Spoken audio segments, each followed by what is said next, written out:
Sponsor, the previous administration saw a connection between climate change and homeland security, and that the frequency and intensity of powerful storms like Harvey and Irma could pose a problem for future administrations. You could have FEMA budgets that can't keep up with the demand when you have powerful storms hitting the country. Is that something that you think this administration should take a look at? We know the President pulled out of the Paris Climate Accord. Are these storms giving this administration some pause when it comes to the issue of climate change and homeland security?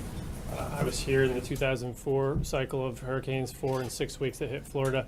I think what's prudent for us right now is to make sure that those response capabilities are there. Causality is something outside of my ability to analyze right now. I will tell you that we continue to take seriously the climate change, not the cause of it, but the things that we observe. And so there's rising floodwaters, I think 1 inch every 10 years in Tampa, things that would require prudent mitigation measures. And what I said from the podium the other day and what President Trump remains committed to is making sure that federal dollars aren't used to rebuild things that will be in harm's way later or that won't be hardened against the future predictable floods that we see. And that has to do with engineering analysis and changing conditions along eroding shorelines, but also in inland water and flood control projects. So, yeah, and just to follow up on that, when you see 3 Category 4 hurricanes all on the same map at the same time, does the thought occur to you, geez, you know, maybe there is something to this climate change thing and its connection to powerful hurricanes?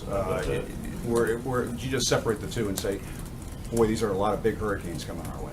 Well, I don't know if I say either, but I do note that there's a cyclical nature to a lot of these hurricane seasons, and I thank the scientists for their forecast on this particular one.